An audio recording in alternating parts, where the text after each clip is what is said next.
Well, hello there. We are live. So, I wanted to cover a few topics about land being the lens by which we view God. This is very important. Very, very important. But it's not really that important if your holy land isn't where you are. Because you view God through someone else's eyes. Holy land. Holy land. What does that mean? This is where your ancestors interacted with the tutelary spirits that gave you what you have today.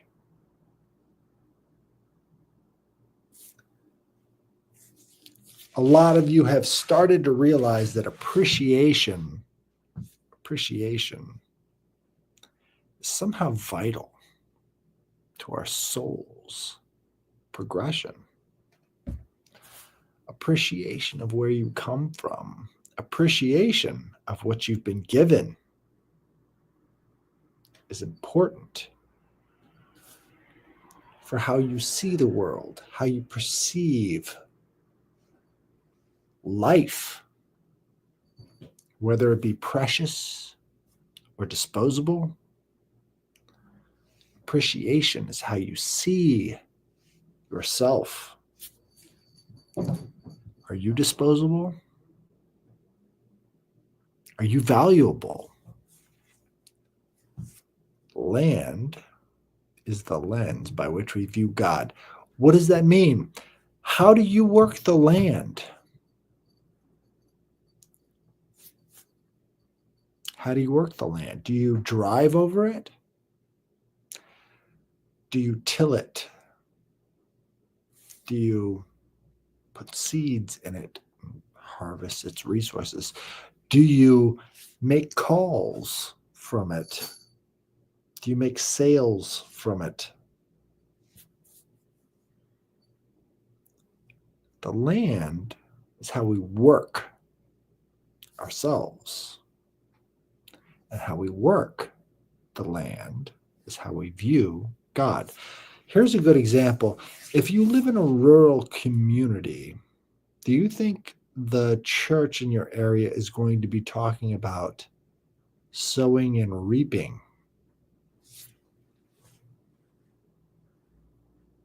Consequentialism.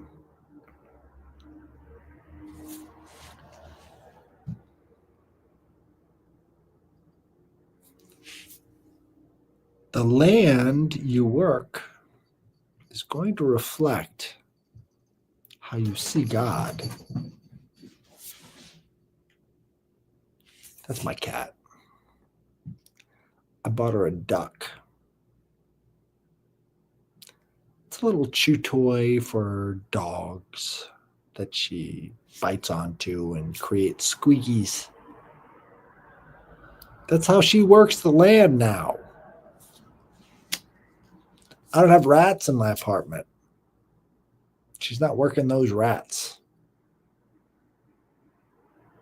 The land she's working is the duck I gave her as a chew toy.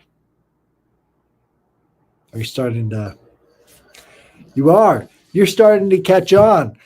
The land I've given her is that duck. That duck comes from the land. She can hunt it all day long. Squeeze it with her mouth.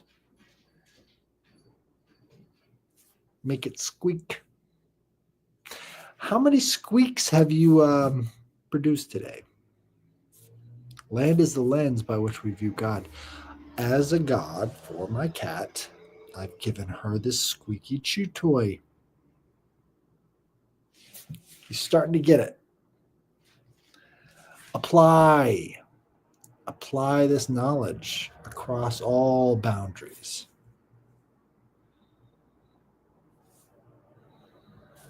gonna get the idea here. Land is the lens by which we view God. Are you given a land by your masters? It all comes down to this. I determined by myself what the definition of a God is. I just did it. I don't give a shit. It doesn't match up with the dictionary definition of a God. It doesn't. Because it's tainted. It doesn't apply to all gods. To make a definition of a God, it has to be applicable to all gods.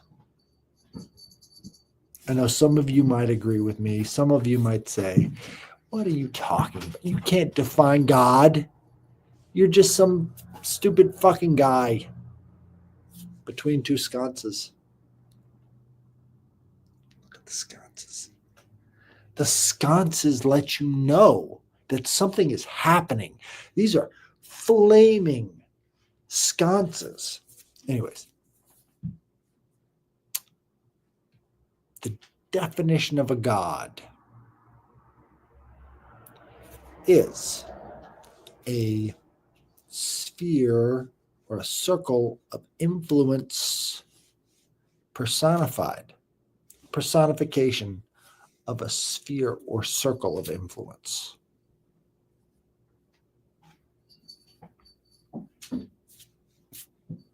If you believe that God controls the entire universe, you've created a circle of influence around everything.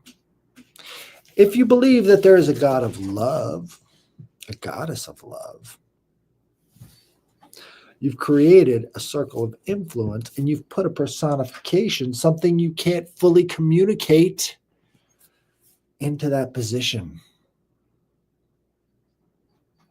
When you define a God, you can understand why they're important and why we have them. Now, how does that apply to land? Well, a circle of influence is like a boundary or borderline. Now you're starting to get it. So, what is the definition of a state? There was an anthropologist who decided he was going to stray off of his allowable field for him to work to define what a state is. And his name was Max Weber. Max Weber. He was a German anthropologist. And he decided that the definition of a state, this is in The State as a Vocation, right? 1953, I believe. Max Weber said that a state is a legitimized monopoly on force within a given area. Legitimized monopoly on force within a given area. And if you think about how stripped down that is, it's very stripped down. Very stripped down. If you're going to take everything away from a state and give it the most basic definition that you can possibly give it, Max Weber did that very, very effectively. Legitimized monopoly of force within a given area. But now you're starting to see it. A God and a state share very specific qualities. A God being a personification of a sphere of influence, sphere, circle, whatever. Nature, water, fire. sphere of influence. An estate being a monopoly of force within a given area. Holy shit. That's a lot of crossover, right? Like you'd have to be fucking dense not to get that crossover. The state presumes itself to be God. This is why you see all these liberals using the state as God and all these conservatives saying, no, we already have one. Because the state and God have a huge crossover between their definitions. It's really simple. It's really simple, really simple. But you've never heard God defined so directly, right? You've got all these words getting in the way of that.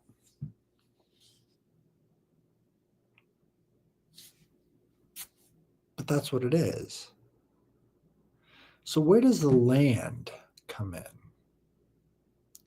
The land is your interests.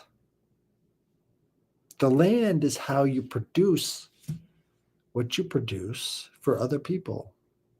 The land is how you work. The land is your perspective. And when your perspective of the land is united with how everything moves in that area, you're going to have to do that because you're not going to be growing tropical fruits up in Canada unless you've got a way of segmenting off that area and using those minerals and rich soils in that way. What I'm saying is you have to make yourself a god as you are changing the environment around you. Land is the lens by which we view God. Now you're starting to get it. Now you're starting to understand why both terrorists and governments target everyday people. They're dependent upon you. They're all dependent upon you and how you view the land and how that land influences your perspective on God.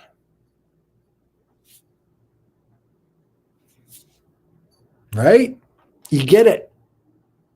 Land is the lens by which we view God. Your perspective is important. Your perspective is important. You are important. Ooh, we got somebody in the chat. Let's go. Come on up, Mr.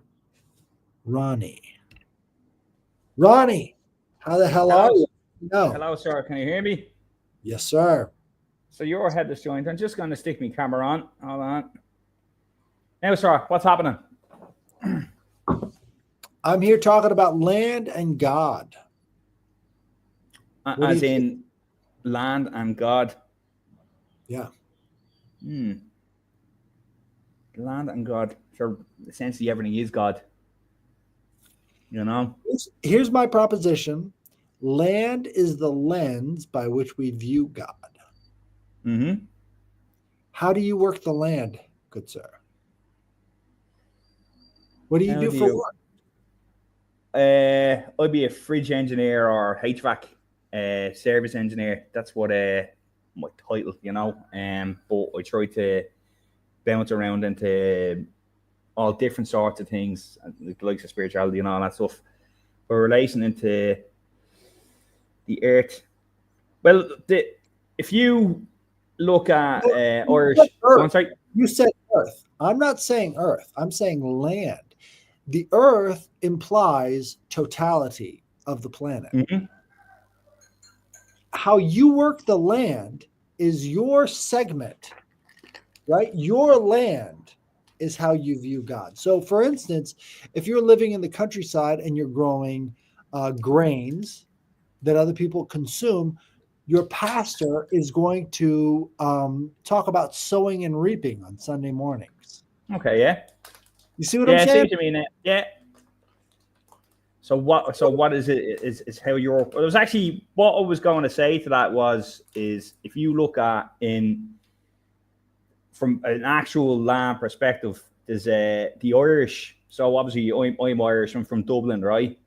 And by the way, if we speak too fast, just let me know because I tend to speak in Dublinese and I forget. But I understand the you perfectly. Let it go. happy days. So the in Irish we had a people called the judges or the Bretons. So the Bretons were the judges. So in my YouTube channel, I talk about all mythology and particularly Irish mythology, but how it actually relates to the wider Indo-European scheme of things, right? But what they talked about is what was the way they described it is that the Bretons learned to live. What's the way they lived with nature, you know? So as much as they took from it, they were able to give back into it at the same time because it's how they were able to treat the land. Like if you think of Europeans, so in Irish mythology, the cow was worshipped, and if you look as far as the Hindus, the cow was also worshipped. But if you look at the wider Indo-European migrations, You'll love it's this, all Ronnie. to do with the land. Yeah. Ronnie, I believe there are two parts of the European soul: the Mm-hmm. cow and the horse. The Yeah. cow represents the home, the horse represents a way. And when you can view it like that as the dichotomy, then you can start to understand how, Satanism, Christianity, and all these things can sort of interact because the horse allows you to stray, the cow keeps you at home. And so you've got this more maternal figure in the cow, and you've got Mm-hmm. this masculine figure in the horse talking about wars and all these other things that have been trained into the horse, Yeah. right? So you see all these archetypes can be sort of condensed down into these two different figures that are the dichotomy of the European soul Yeah. that they had Yeah. to constantly engage in. Yeah. But if it's almost similar. Like if you look at some of the Celtic stuff and you look at the like the Native Americans and stuff, you can see where they see totems, or is it totemism, where they have the totems of like the different godheads. But we also have that in the likes of Ireland, and you have in the wider Celtic thing as well. Like say, my name is actually McMahon, so McMahon's English, but you translate it to Irish, Old Irish, and then it goes right back, and it actually means son of the bear. But if you look at the like right across these continents, they all have this symbolism. And like if you look at the likes of the Greeks, now it's even what you say about the viewpoint from the land, because it goes from the land to the stars as above so below. So you look at the constellations, what you have, you've off the top of your head, Ursa Major is one, Ursa Major is the bear, but in relation to the land, Ursa Major is also related to what the Irish call the starry plough. So the plough and the stars, yeah. So it's exactly what you were talking about there. It's cool, yeah. What is the plow and the stars? So All you got to do is look up. It's the yeah, swastika.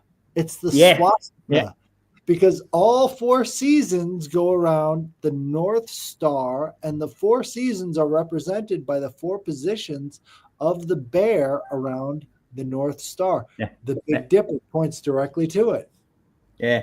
there's a little bit of a wider theory that I've talked about, and then I've seen other people talk about. Where you see, so our current season is all obviously based off the sun and the Earth's position in relation to it rotating around the sun. But what they're reckoning now is that not a way of Earth's axial tilt. So it's almost like I can't remember the name of that doll, but the thing, the Earth actually spins around. So imagine this is your South Pole, and it spins around on an axis of like 30 degrees. So they reckon that true north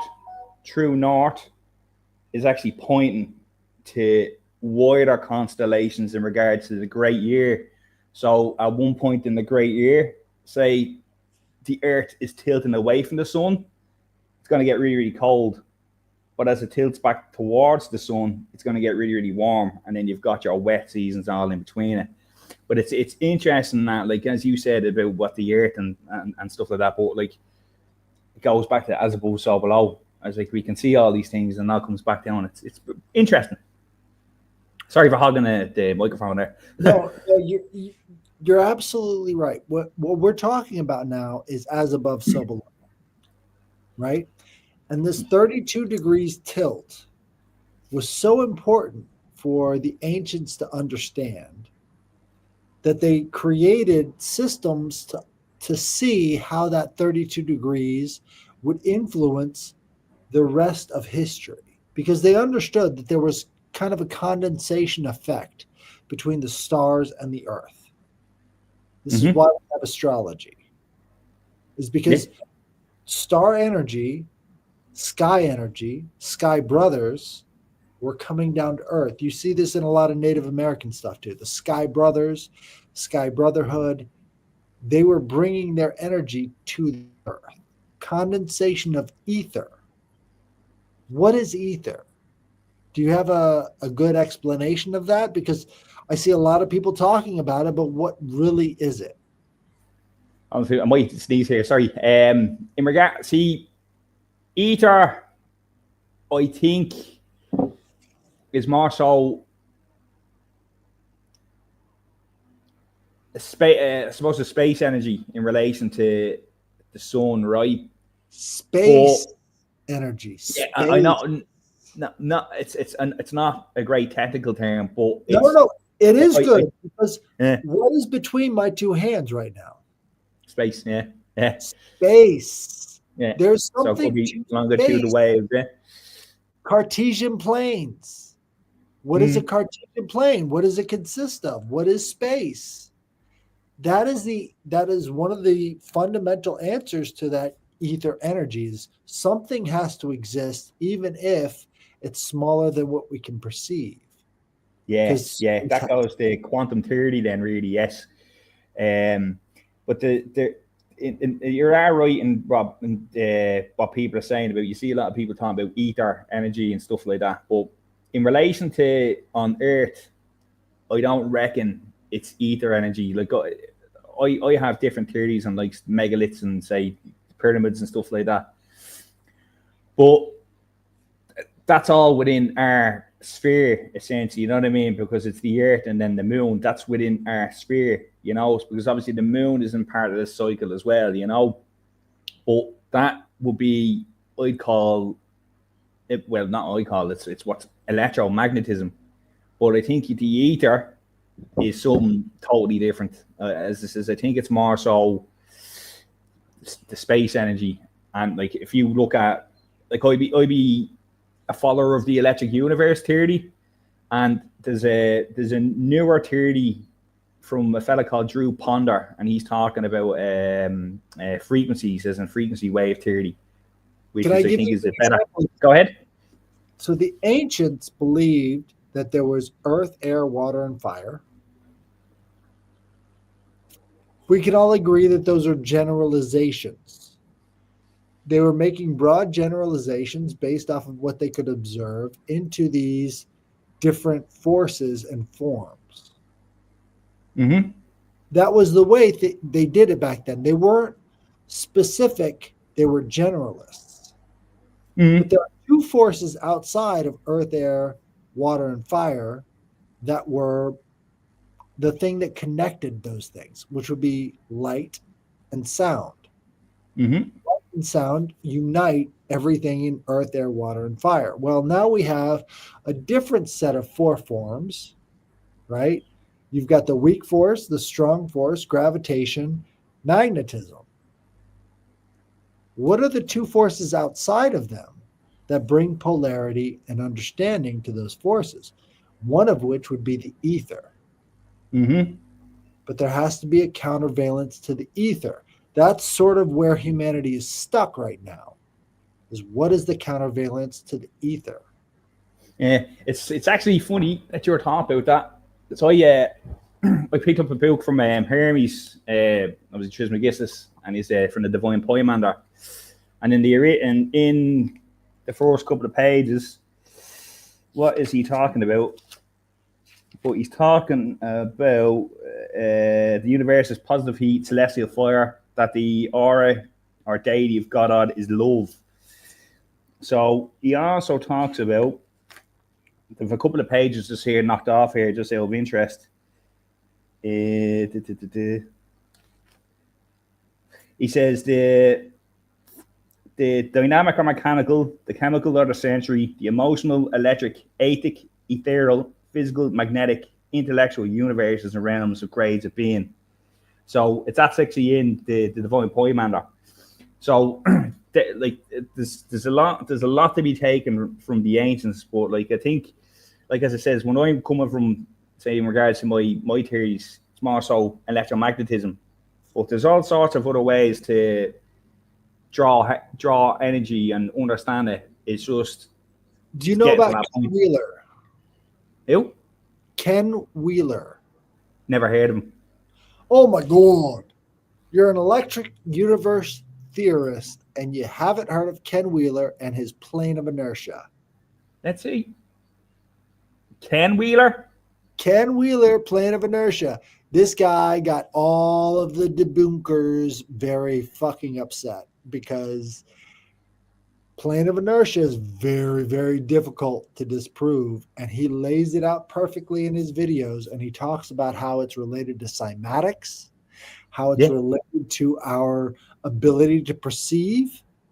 Ken Wheeler's plane of inertia talks about the space between the North Pole and the South Pole and how that, the median, is how we view everything in our lives. The North Pole and the South Pole aren't where you want to be. You want to be the closest to the action while still having the ability to retain some form of savings. Mm-hmm. What do we do with the tropics? What do we do outside of the tropics? These are all things that have to do with the North and South Pole of the planet we're on. Yeah. The plane of inertia is the middle point of all of that stuff. There's a lot of chaos at the equators, and there's a gradient between the equators and the poles. Once you get up to the poles, it's completely unlivable. You see what I'm saying? Yeah. There's the plane of inertia. That applies to our perception of everything because it is all electrical. It all has to do with the electron, how it relates to all of these different phases of life. Ken Wheeler's plane of inertia video will blow your mind because it is absolutely in that electric universe model down to the microcosm. I'm just going to write that down. 2 seconds. Do it. Ken Wheeler is great, dude. And he goes into cymatics, how light and sound affect our reality. It's really good. You'll love it. Have you ever heard, and you said plane of inertia there, yeah? Plane of inertia. Plane of inertia. Just writing that down.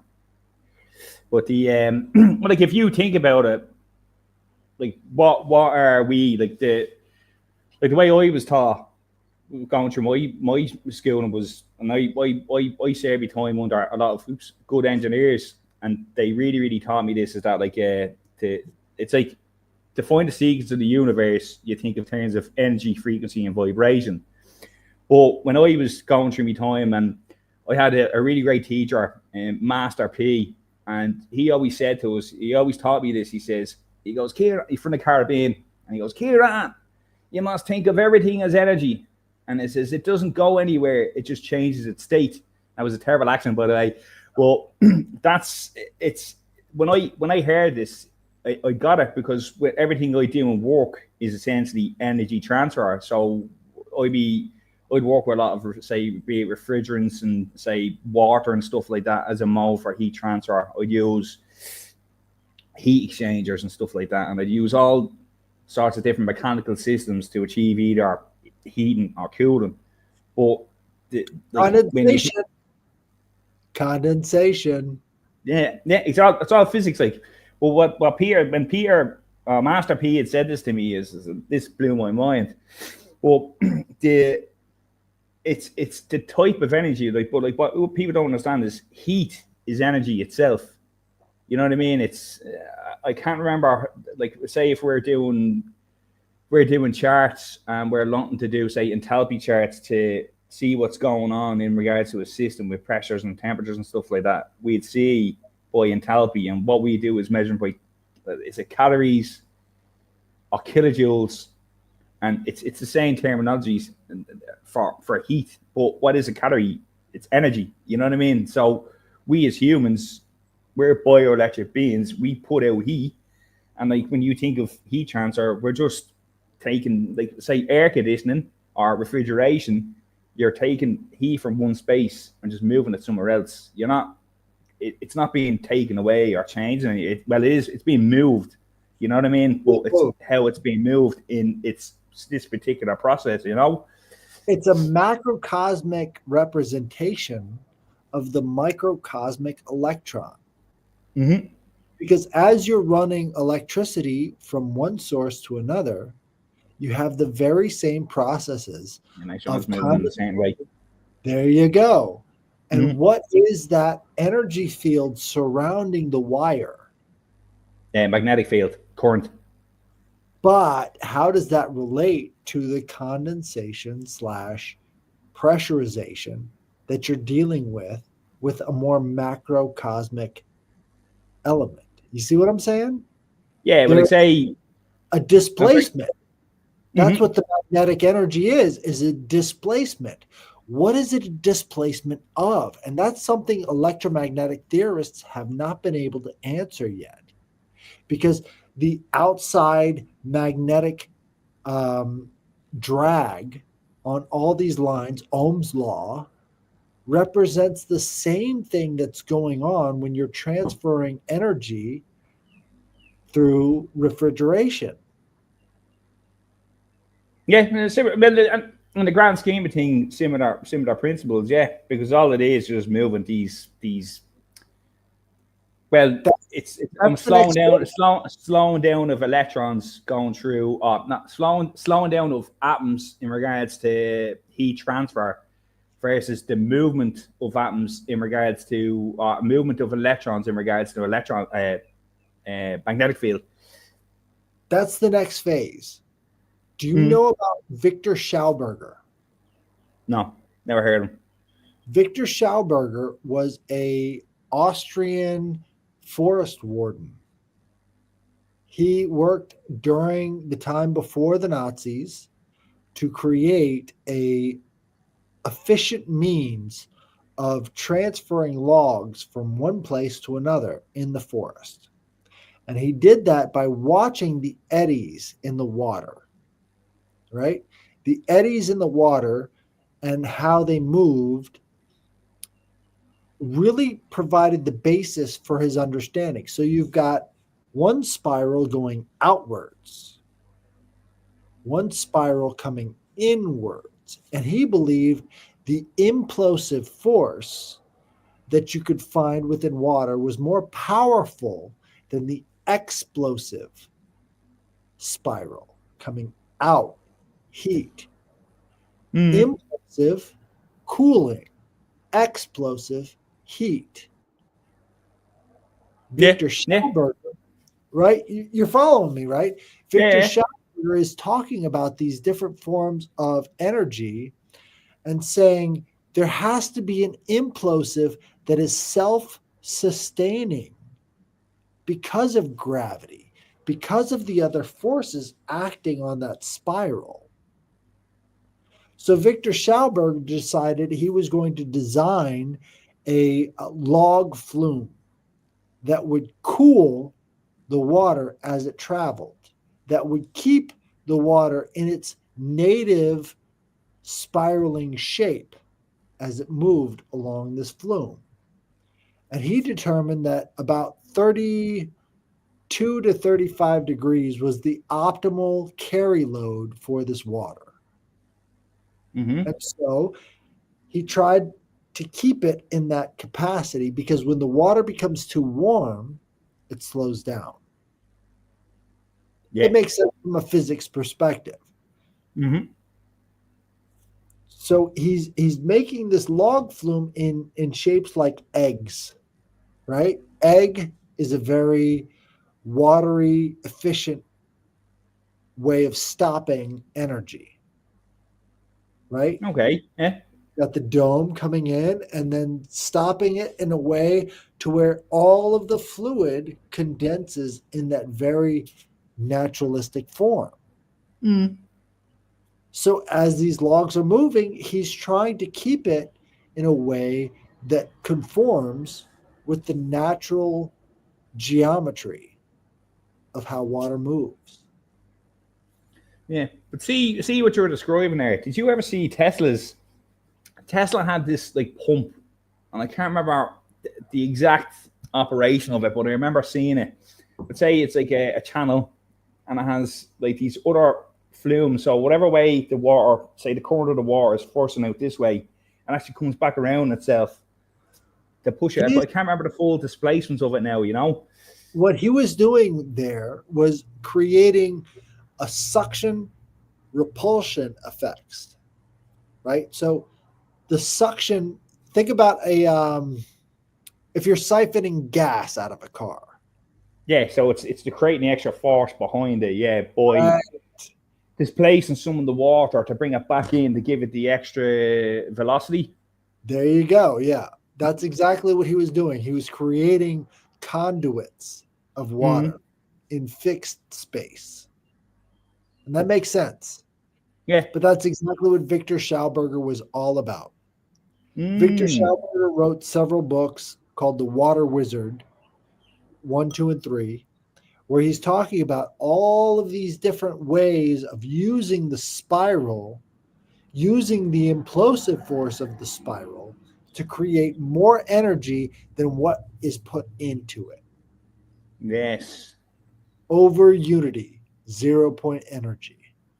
And he did that with water. Yeah.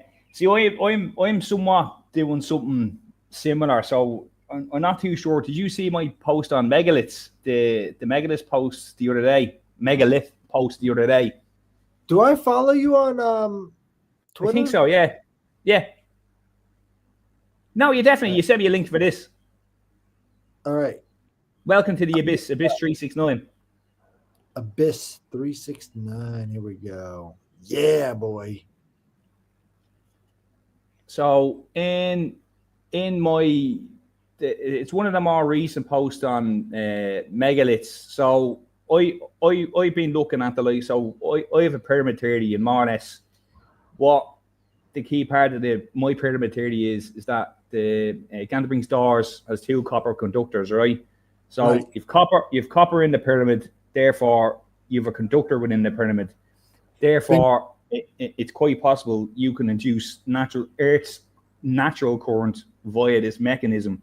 But the key part of my mechanism is an oscillating device, specifically bronze, right? So it's the oscillations is actually what drives the force. But it's the same thing as similar to what you're describing. So but with the megaliths, so at ground. So imagine there's loads of megaliths in Ireland, right? I've seen quite a number of them now at the States, and same thing across Europe. So with a dolmen, so we're going to use specifically granite in this case, okay? Granite contains quartz, and the same thing within the internal chambers of the pyramid. So in regards to So do you know Ricardo Carvalho? He is of the National Institute. You check him out. He's good as well. But we've often discussed this stuff. Hold on. And let me open up a notepad specifically for the. I'm talking to the 6 people who are watching right now. oh, Eddie, hello, folks. I didn't realize there's other people here. Yeah, boy. So I'm going to open up a notepad specifically for this instance. Okay. Ricardo, what's his name?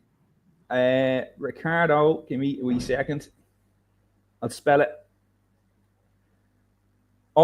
Ricardo Calvario, History, Myths and Legends. So Ricardo, Yep. space Calvario, and history. So that's the dude himself. And then he has a new page called the Natural Institute for Natural Philosophy. So he's one of the heads for that as well. So there's a couple of us on Twitter discussing this. So I've only recently started talking to you about this stuff. But in regards to the megalith, right? So Ricardo's take on it is that we've got Earth's natural magnetic fields, we've got telluric currents, and then you've got like these areas of high telluric currents will be high potential geomagnetic energy. My thinking of it, right? No, I've not done any testing, it's all obviously theoretical. But in regards to the megalith, so imagine you have a dolmen, it's got 3 points and it's sitting at ground, right? And it's got this capstone that's sitting on these 3 granite blocks, right? So the weight of gravity and the weight of the block itself is bearing down on these 3 granite blocks. So 3 granite legs. So that's your piezoelectricity. Yeah. So the crystal. So if the viewers don't know about piezoelectricity, so say quartz, right? Quartz is the example. They do. No, hold on. It's better than that. The brain, skull. No, hair and bone is piezoelectric. Yeah, your bone and DNA and all. Yeah, everything is energy. This is bioelectric fields. This is all part of it. Yeah, but in regards to the actual stone itself, so you got quartz, right? But granite contains quartz. So for the people don't know about piezoelectricity, so say quartz, we use quartz as the example, right? When it's not mechanically stressed, there's not going to be a charge. When it is mechanically stressed, there will be a charge. But the other thing about that is it's tensile strength. It's the tensile stress. So it means we stretched. So that's actually an inverse effect which generates an electric field. So I was looking at this. So in regards to, I was looking at dolmens before, and I was like, but how could this generate an electric field?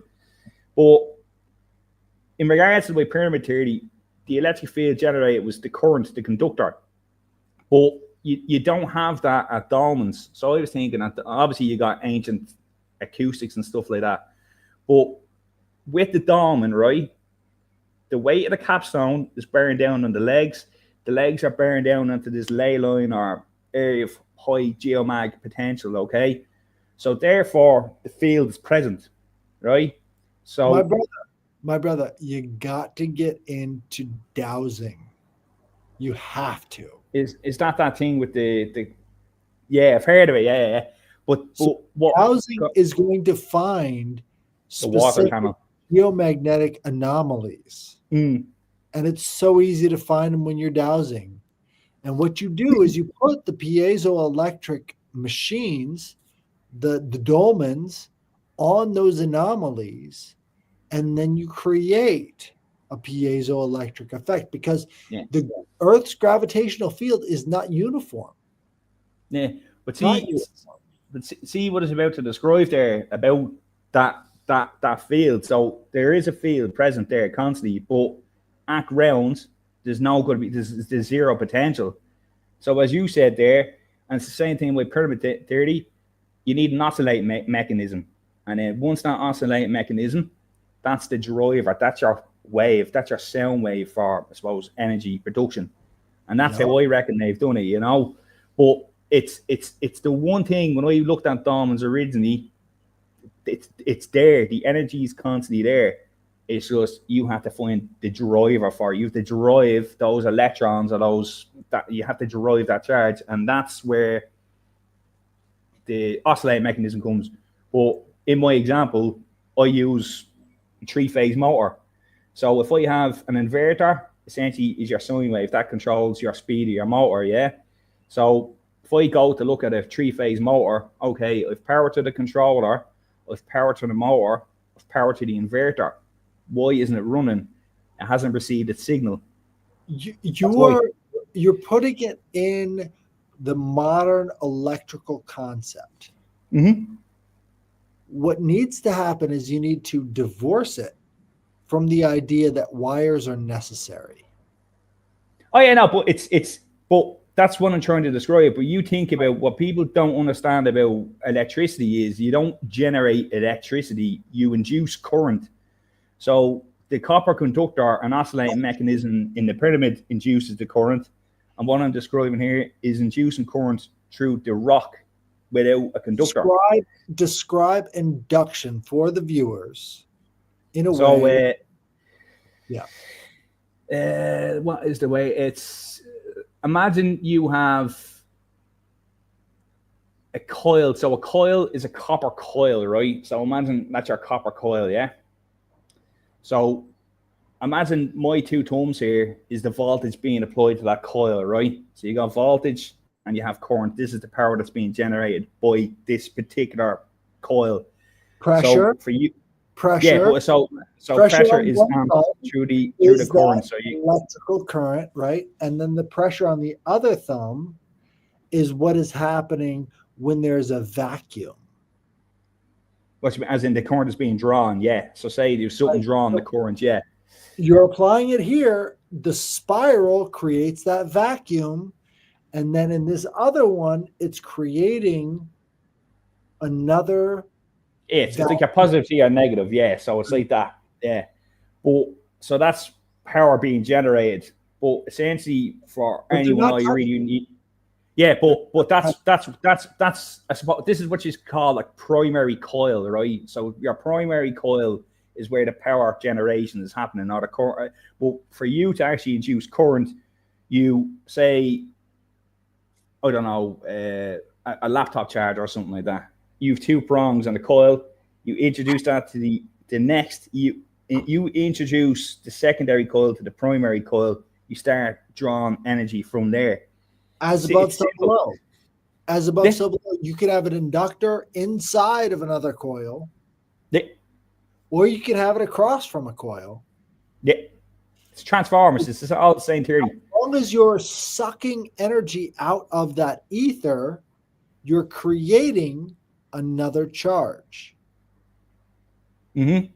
That's the key point, is because electrical theory doesn't understand that this Einsteinian model for the universe applies to the electrical world. They're always trying to put it in terms of gravity. Gravity isn't the baseline. Gravity is an effect of the baseline.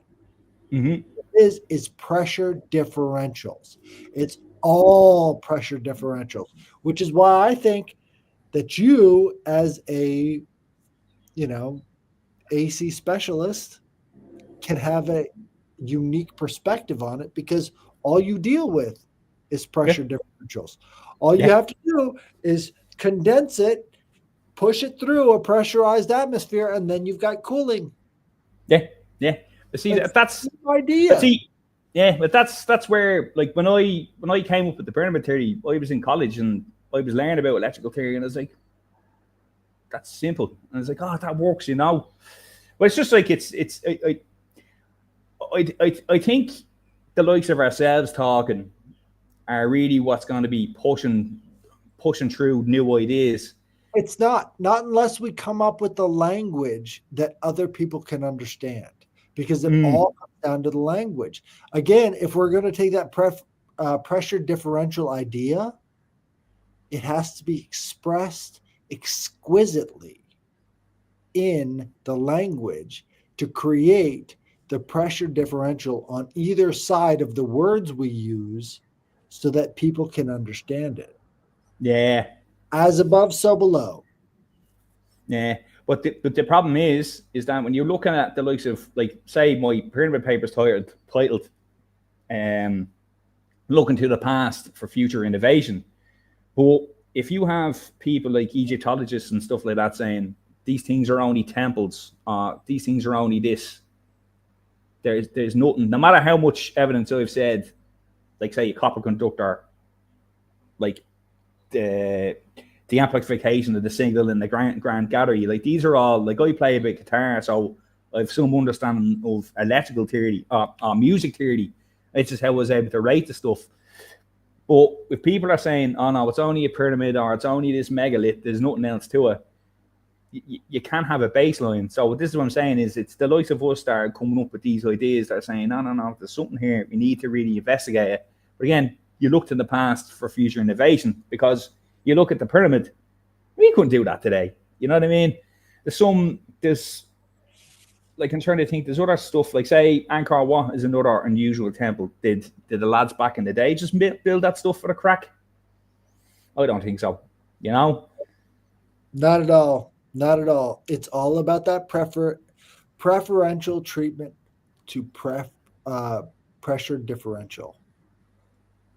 Right? That's what they were doing. They found the spot. They designed the environment. They created the conditions, and then they harvested the results. That's how ancient men viewed nature. Yeah, in harmony. Well, not just in harmony, but in beneficial sort of lemniscate reality, right? Mm-hmm. Do you know what the lemniscate? Lemniscate. Okay, never heard of him. It's the figure 8 drawn on the side. Like the infinity symbol, yeah. That's the lemniscate. What you do here is going to play out on the other side, which is very much the basis of electrical theory if we understood a little bit about the magnetic force. Because as you're running the charge through the wires, you're creating a magnetic force around the outside, and we don't know how to use that. So it just goes to waste. Ohm's law. Yeah. But that's but it's all about tapping in. It's like when I would have read a lot of Tesla stuff, right? And like when people say he transferred energy, and it's like, didn't transfer anything. It's like the atmospheric potential is there. What does electricity want to do? It wants to go to ground. Give it a means to go to ground, and he was harmonizing all these positively charged electrons into one sweet movement through the pyramid back to Earth, and then that was your cycle. You know what I mean? He wasn't transferring, sending it out anywhere. It was harmonizing. This is the thing about gravity and these sites having to do with the pyramids, right? Because the gravity of the situation is creating the piezoelectric effect. And then what you have to do with that piezoelectric effect is rerun it back into the system as a conductible energy to increase the amount of output. Yeah, amplify.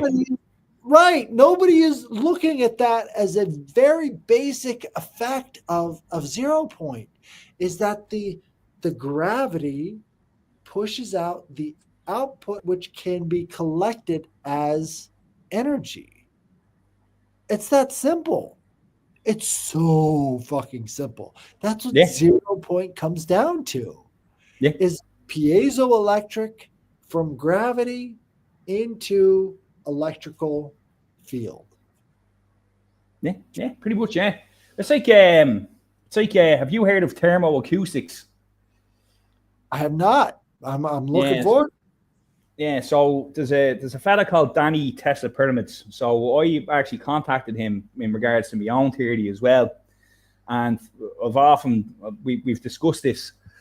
And when I seen thermoacoustics. So it's like, holy shit. So essentially it's using the acoustic energy will generate heat, and that heat generates a propulsion force either via steam or whatever. But it's all the same thing, because all it is add heat or less heat. You know what I mean? And it can be, again, it can be applied to everything. And so when you're talking about 0 point energy, you're talking about a test within a vacuum. But what is a vacuum is atmospheric pressures have been reduced to a point where within that space, within that point in the vacuum, it's going to be, I don't know, minus 200 degrees or whatever it is, because essentially you're just removing heat in a vacuum, you know? And it's when he was discussing the thermoacoustics, I was like, wow. I says, that's certainly where these ancients were at. And then, as I said, when I'd seen that, with my theory was, it was an oscillating mechanism with the pyramid. And there was a whole all sorts of different processes in place there, but it's in the same principle: add heat, remove heat. You know? No, I get it. Yeah. I think what we're missing is the idea that all of this stuff can be done from the air, because air is looked at as a big insulator. Mm-hmm. That's not necessarily the case. Air is the best condenser, and it's the best holder of the energy that is now being displaced, right? Mm-hmm. So with electrical theory, for example, all the magnetic energy of a line that is charged goes to the air, right? But what if that is simultaneously producing a reaction that can then be harvested as energy? So you've got two different forms, according to Schauberger, you've got two different forms of energy: the spiral coming outward and the spiral coming inward. When we're transferring electrical energy, you've got a spiral coming outward of magnetics. Faraday's law. Right.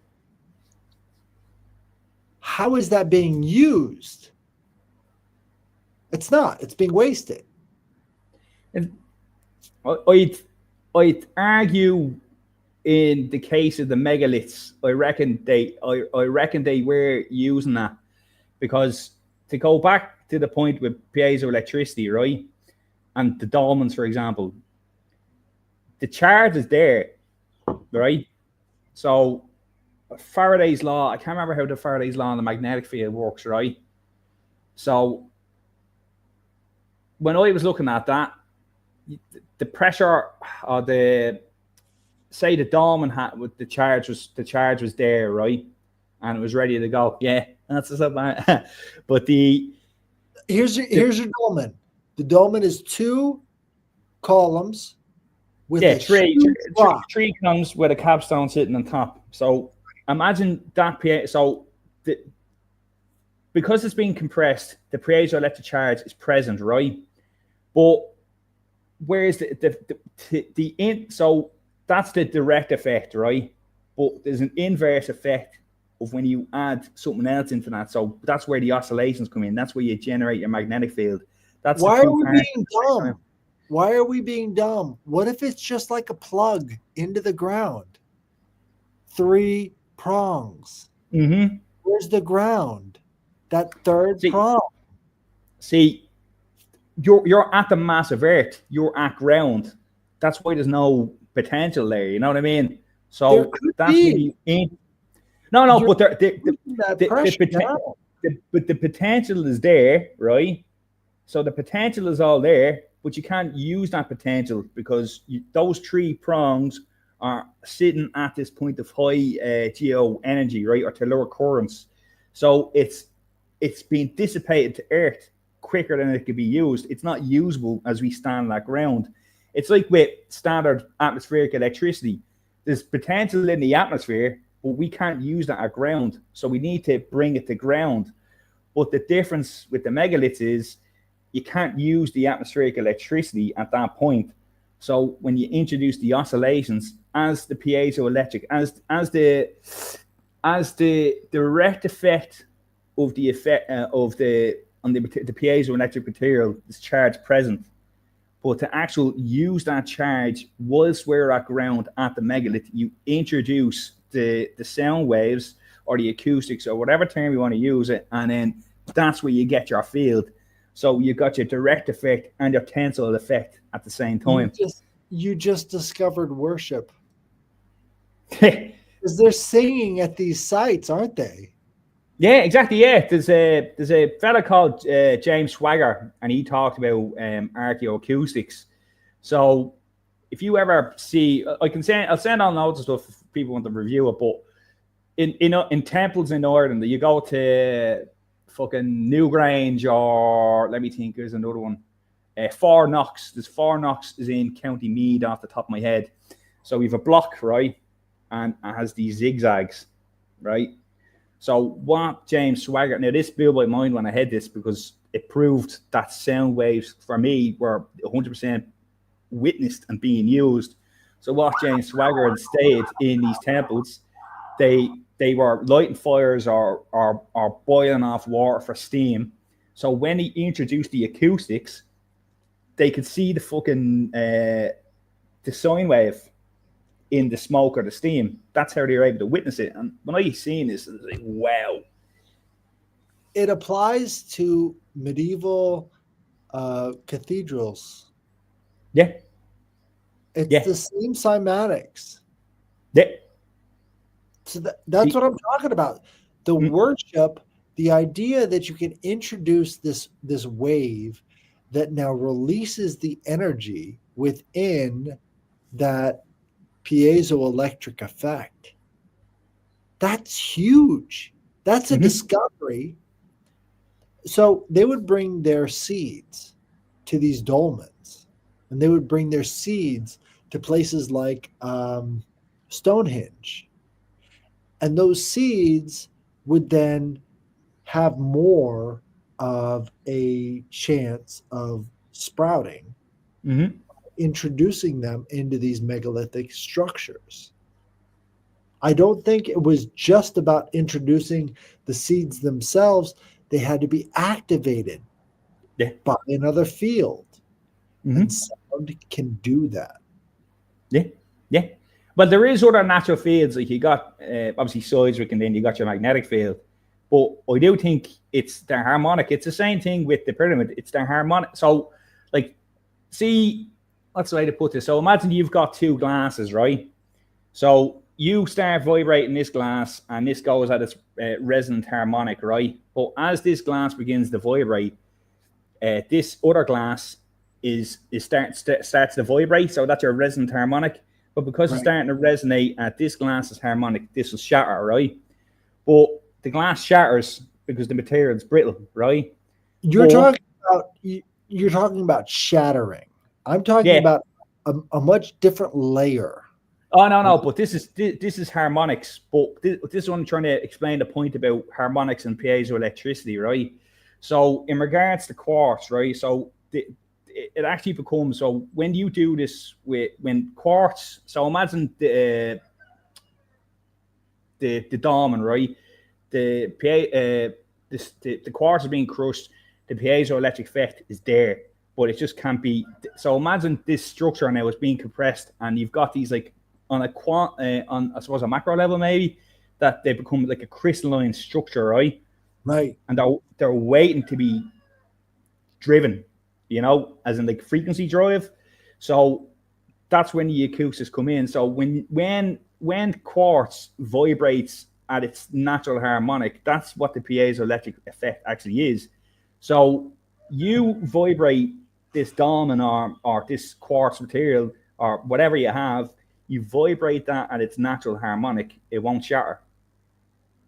You know what I mean? So this is where the oscillations of the sound waves come in. This is where the energy, the movement of the atoms, or whatever way you want to describe it, that's where it comes from. But again, it's all tapping into natural harmonics. It's so simple. It's so simple in terms of a machine. You're talking about pushing down on a lever and getting back maybe half as much or twice as much Mm-hmm. force as before. So, in terms of machine harmonics, we're talking about taking a song and turning it into a profitable crop. Mm-hmm. That's Yeah. huge. Turning a song into a profitable, resonatable frequency that Yeah. creates more stuff than what you put in, that's huge. And I Mm-hmm. believe that that could be accessed by breaking down your preconceived notions of reality and giving yourself over to an understanding of the basic harmonics of life. Yeah. That's really what it comes down to. Are we willing to do that today? That takes a lot of ego displacement. Mm. Well, to be honest with you, the like after I posted my theory, hello, the after I posted the theory, there's a couple of people that posted some stuff, and like what I was talking about, other people have come up with as well.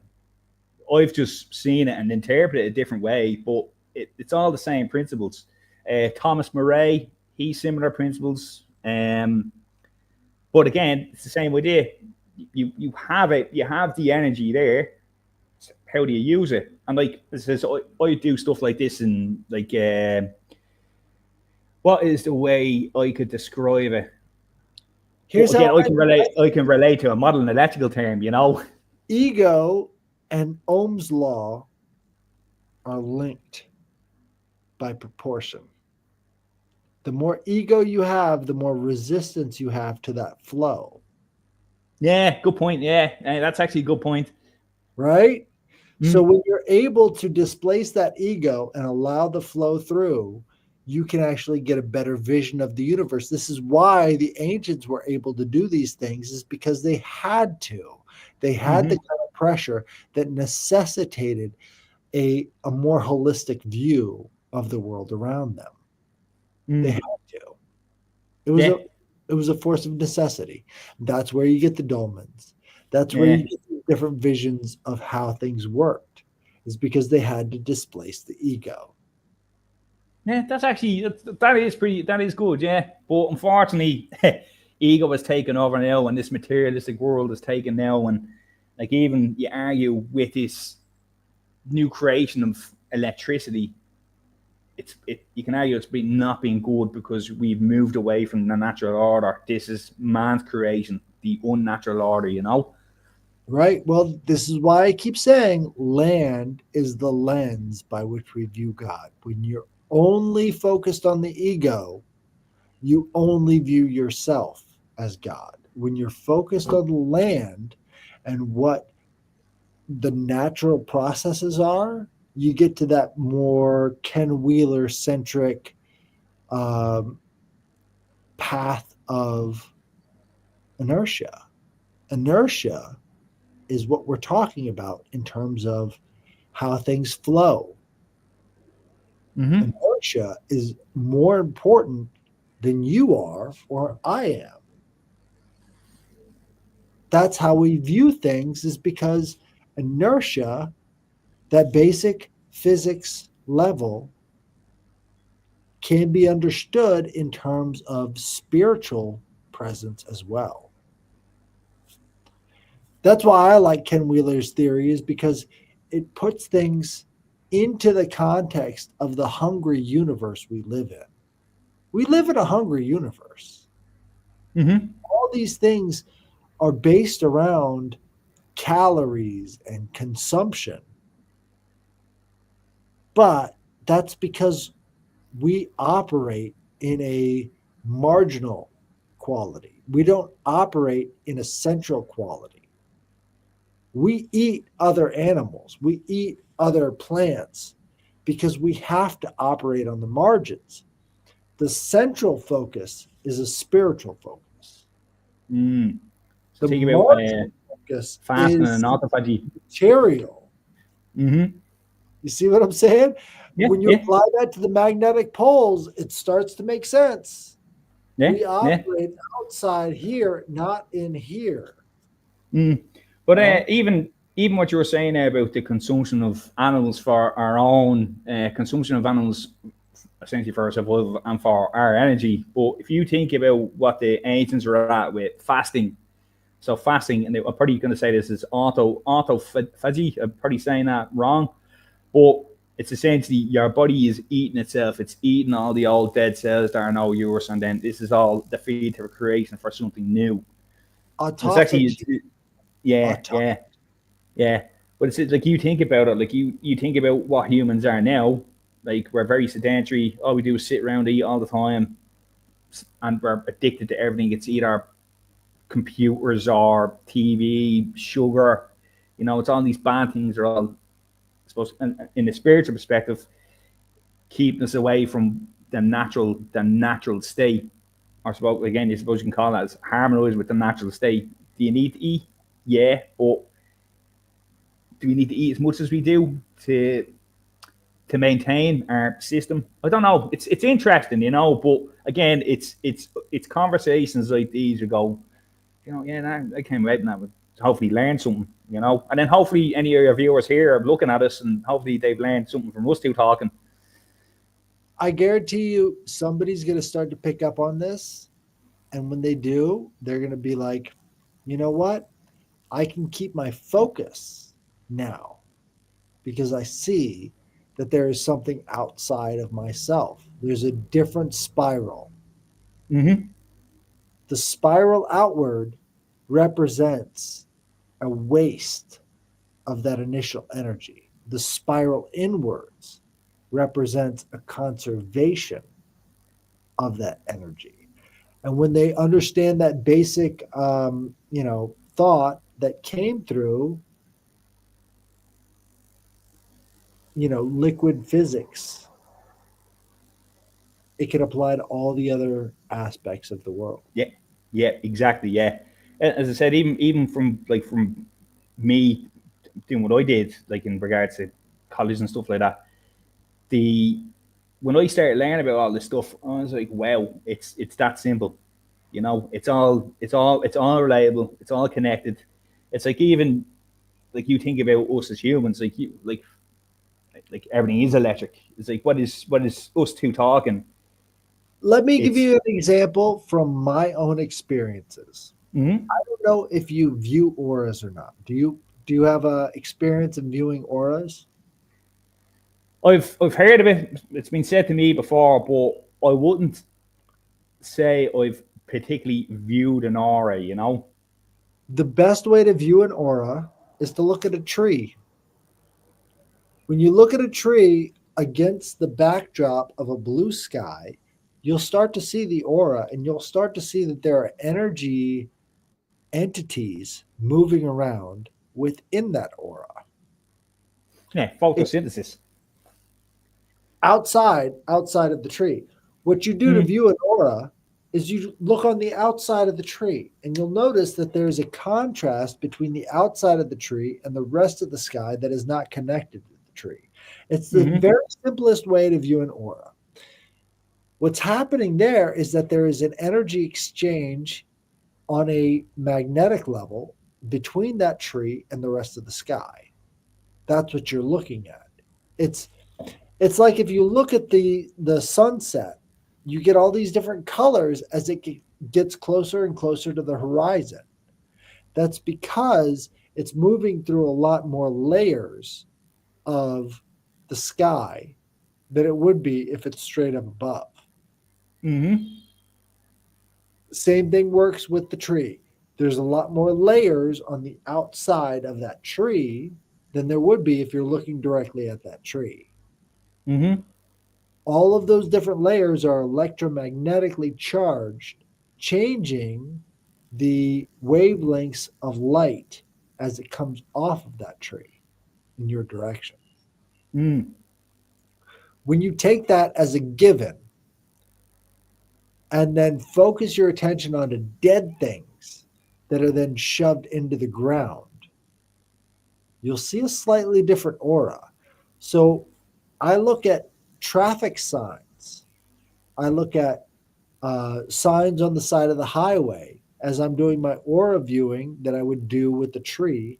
I look at the signs on the side of the highway, and they produce a triangular pyramidal shape of shadow coming off of those signs. Mm-hmm.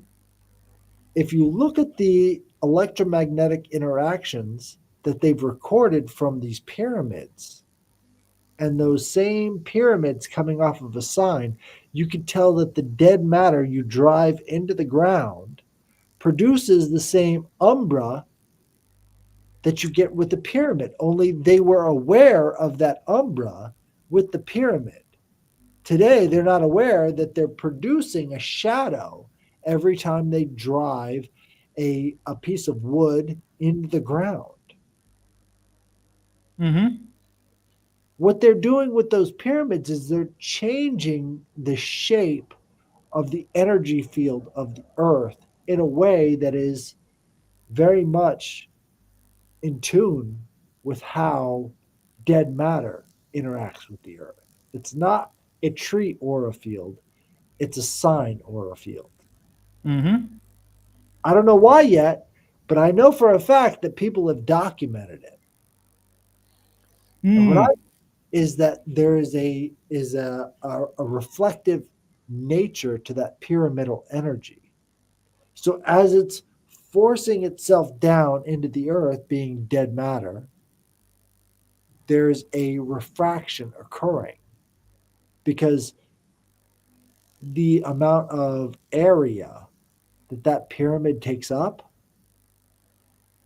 requires there to be a release of that piezoelectric energy. It's all about that gravity pushing downwards. Mm. And I Yeah. think in that interaction, that's where you get that energy field. Mm. So I'm just kind of going through your head there, what you're describing there. So, like, when you think of electricity, right, and it's, and I've said this before, right, like electricity is energy, heat is energy, everything is energy, just different states, right? So, I'm kind of like, what you're describing as a dead material, right? You can kind of relate it. So you put something into a fridge, right? Your fridge goes off and it starts warming up again. Why does it do it? Because your material may be dead, right? But the material still has atoms. You know what I mean? They're not as bouncing around as they would be with a tree or a human, but they're still present. You know, Right. so the chemical reaction that they've undergone to produce energy is now dead, essentially, right? There's no more heat being produced, but they are still atoms bouncing around. But in regards to the trees, the photosynthesis is a reaction. But what I was about to say, but it's a chemical reaction, right? But electricity itself is a chemical reaction. It's not electricity, it's a chemical reaction. And if you go back to the ancients, what they say about alchemy, everything is energy, all chemical alchemy. You know what I mean? But in regards to them fields you're talking about, well, I think that's what it's the chemical reaction is the field. But in the human, it's heat. We put Right. out heat. We put out 35 degrees. Someone's dead, they go cold. You know what I mean? Because they're not producing heat anymore. You know, again, heat is energy, chemical reaction. But in regards to what you're saying about the pyramids, there, I wonder that if you add the heat reaction, like I talk about in my theory, would that give it the aura that you're describing? ATP, alchemical Eve, right? ATP is what all living things are producing in some variation, right? So when you do that, you're producing this outward aura. Mm-hmm. Death is that inward aura. Death is infinitely sustainable. Nothing needs to happen. It's all geometric. Mm. We've been trying to get to a point of producing the same kind of energy as death, which is the inward focus. Nobody wants to say it, because when I say death produces this infinite amount of energy, people are like, that's crazy. How can you do that? We're already here. We're already in form, right? And If you everybody's can dying. harness the, Essentially, yeah. if you can harness the energy of form and death, you can create your own matrix. Because that's essentially what a new matrix would be. Because the majority of stuff that we interact with is dead. You know, it doesn't produce Mm. ATP, it doesn't produce heat, but it produces the same kind of energy that sustains this portal that we're living on, this sort of plane of death. We Mm. have to live off of death, you know? Yeah, yeah. Energy transfer, essentially. On some mathematical level, we can see how death can create life. And what ends That's up their cycle. happening is we're losing more of life than we are producing death, right? The death that we're trying to produce comes from the void. That's what we want to access the death from the void. We don't want to access the death from life. Okay, yeah, yeah. You see what I'm saying? The Yeah. death from the void has no victims, but we're blocked off from that. That's where we get the concept of the matrix to begin with. Mm. Access the death from the void. In other words, stuff that's not connected to the living creatures, but we end up feeding off of life, Yeah, yeah, yeah. No, yeah, no. I'm picking up what you're talking now, man. Yeah, that's interesting. right? So these concepts of death and life being given a moral structure causes some people to go so far off the edge that they victimize children to get closer to that source of life. Yeah, You see yeah, what I'm yeah, saying? That's yeah. that's Ted Wheeler vision. That would be saying, hey, everything is within this plane of inertia. And once you can understand the plane of inertia, you can understand human behavior, you can understand all that shit. Mm. Because it's all life and death. It's all Yeah. these different processes. What we have to do is get closer to the idea of feeding off of death from the void. And that's what I think 0 point energy is death from the void. We can take it from a different dimension of universe and not have to hurt our own people. Mm. See what you mean. But see, it's like when you think about it, right? That what you're describing there with the void, like we again, this goes back to the electric universe and all that stuff, right? We're electric beings. We perceive our brains essentially transmit it, right? Our brain sends out signals. That's us moving. It's a signal being sent to your body and tells your hands to open and close, you to talk. The energy transfer with a conversation with another human being and all that, right? Well, in regards to like we can only like in regards to the universe, right? You've got the electromagnetic light spectrum, right? So you've got colors relates to sound, everything's all relatable, right? Excuse me. But there's you got X-rays. What is the other types? X-ray, was it UV? Yeah. X-ray, UV, infrared, gamma. I can't remember all the different types Microwave. off the scale. But as human beings, yeah, microwave, yeah. But we only, as humans, we can only imagine this is the scale, but we only see light, we only perceive light on that scale. So the question is that like, what else are we not seeing? What about all that non-visible light that we can't see? And then it's like that is a possibility of what the void we could tap into. It's just because we can't see it doesn't mean it's not there. You know what I mean? But Right. it's all an interesting like conversations and stuff like that. And as I said, it's going to be the likes of us talking about it that it's probably going to spark something because from what I've seen with current science, It's like, no, the science is this and that's it. It's like, no. There's like the ancients had way more of an understanding than fucking you cunts ever have. You know what I mean? But there is something way more. The way they understood it was much more intuitive than our language allows us to Yeah, perceive. yeah. That's the key right there. Is we have to grow outside of the language. I believe that language is a type of parasite that robs us of experience.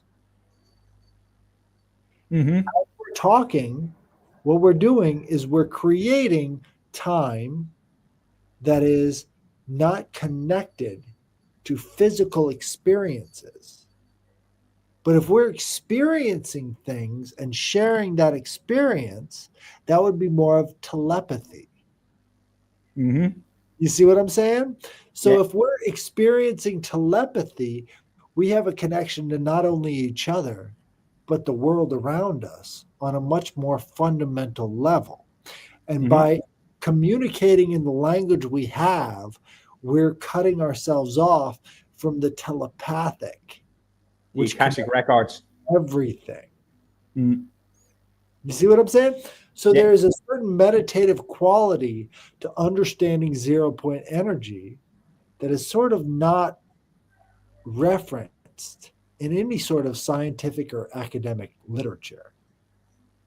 The Mm. zero point, the death from the void, has a quality to it that is different from the wasting of this heat energy Mm. on a fundamental level. And the further we get into this technological age,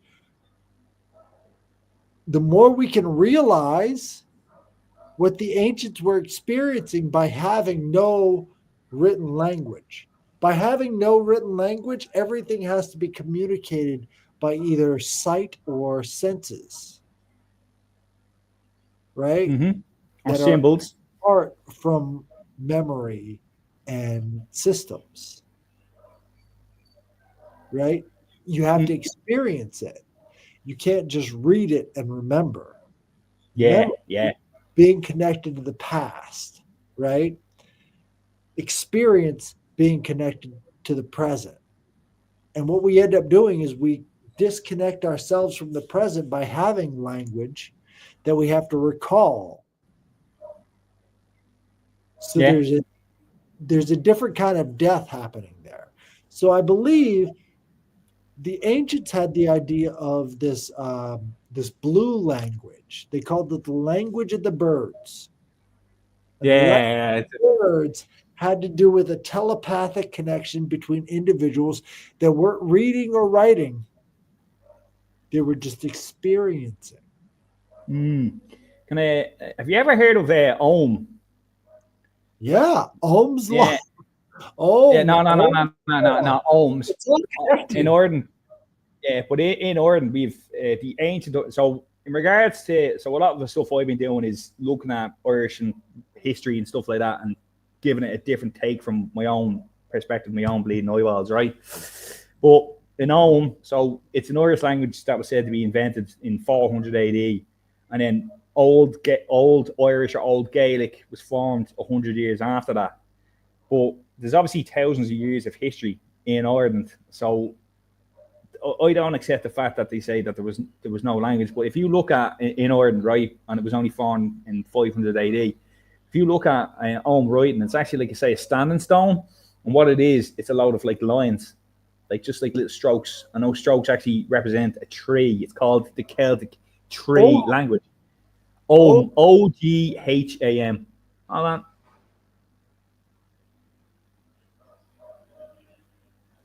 Well, I put it down into the chat for the lads there, will I? all Oh right. shit. Hold on, I don't know. I can't do that. I'll just write it here for you. It goes OGM. So that's the original, that's the Celtic alphabet. So I do think that, like you think about the Celts, it's like the Druids. These people were astronomers. These people had a lot of knowledge, and they're not given the credit that I think that they're due. I think trees are a method of transcending dimensions. Because if you think about how they transfer the electrons from the earth to the sky to create things like bolts of lightning, you can see the entire ancient pagan pantheon represented in all of those different layers. Mm-hmm. You've got Mother Earth, you've got Father Sky, and you've got all of the energy being transferred between the two. And if you look at the very first idols ever created were made out of tree trunks. The Mm-hmm. very first idols were the trees. And what they were viewing back then represents a more telepathic means of communication between the earth and the sky and these levels of electromagnetism. Yeah. Yeah. They do more than any of us knew today. And anyway, I think. They could view the auras. We think of the auras as being this airy fairy human concept. We look at each other and we can see our auras. That's all the result of being born and bred in the forest. Because in the forest, you can see the energy layers between these different bodies we call trees. Mm-hmm. You know, Yeah. once you understand that a little bit more, then you can get to the place where you can say, hey, we're like trees. Yeah. Have you ever heard the song by MGMT called Trees? I believe it's called Trees. Don't think so. But carry on. If you look it up, you'll see it's like the forest chose to be haunted. That's where we come from. The Mm-hmm. forest wanted a family. That's where humans come from. And electromagnetically, I can understand that very well because we're sort of like that bridge between the forest, its conception of its place between the earth and the sky, and what's happening on this plane of existence we exist now. We sort of run around those forests.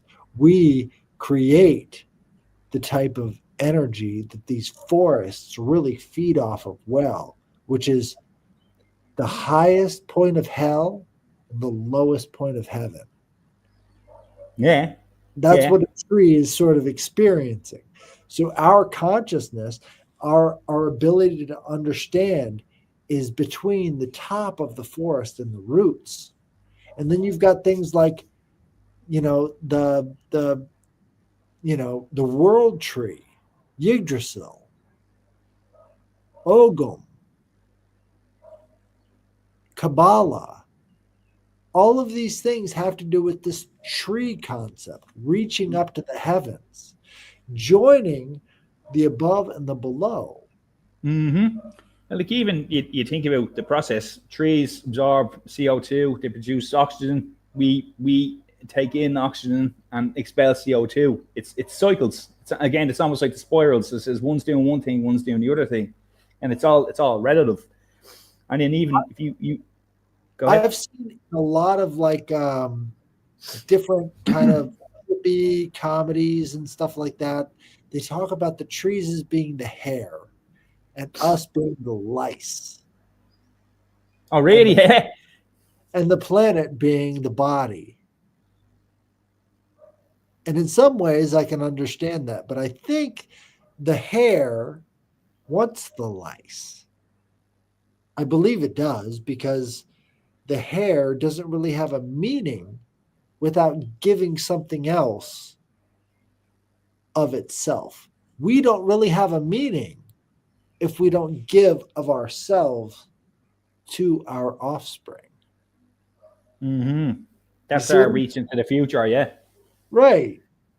So I believe the nihilistic concepts of how we exist to feed are wrong. We exist to produce. Mm-hmm. We exist to think, and thinking gives us the ability to produce responsibly. Mm. And create. Right. Mm. It's like even there's you obviously know the likes of Terence McKenna. There's Yeah. he done a good talk on alchemy, and he was discussing obviously Hermes and stuff like that.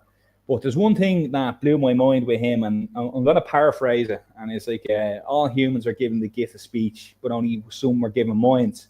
But the idea for that, and he goes, that wasn't some sort of cruel twist of fate. He says we were made to be keepers of the planet.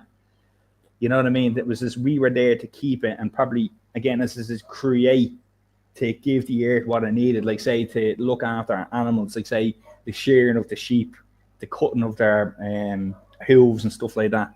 Like it's again, it's all intermixed and interminglable. But then even in regards to like you go back to energy, right? We're bioelectric beings ourselves. We have our bioelectric fields. You got brain waves. You've got your heart beating, your pulse. That's a impulse or electrical pulse. Excuse me. Bump, bump, bump, bump. So when you think about like I be quite spiritual and stuff like that, but like see in regards to this the story of like say grounding, you hear people talking about grounding. Well, I'll come at that from a more practical term. Okay, say a unit shorts, boom, goes to ground, right? Okay, that's not good. The windings or something's gone bad. It's that they're causing it to go to ground, right? Why does it go to ground? Electricity wants to go to the massive earth. If you have all this potential within ourselves, that's why you walk barefoot, because you're dissipating to the massive earth. You know what I mean? And there's a lot of that a few years ago. Like say you hear people talk about energy crystals, and it's all that's airy fairy stuff.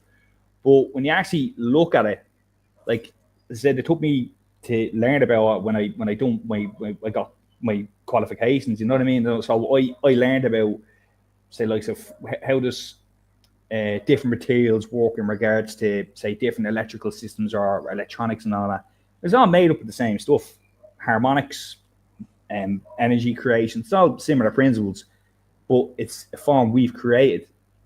And then to go back to the whole megaliths, that's the natural way of doing things, you know. But again, to go back to the point is like there is I would method to disagree. I this. would disagree. It's all equally unnatural. It's all equally unnatural. What we have to do is find the most equally equitable. Well, see the megaliths because that's Here's all a good example. harmonics Here's, resonant. here's a good example. The Native Americans practice a different form of farming than what the Europeans were used to when they arrived. What they did is they would migrate and promote certain species of plants and animals that they could benefit from as they went from one place to another. They didn't necessarily have the same type of farming, the same type of cordoning off of the land that the Europeans had, but they had equal amount of output because what they found were things that would produce in harmony, Mm, equally unnatural, but the harmony is what was important. You see yeah, what I'm saying? yeah. So if that's our goal right there, we change the whole focus of how we produce in unequitable ways with equitable ways. Mm-hmm.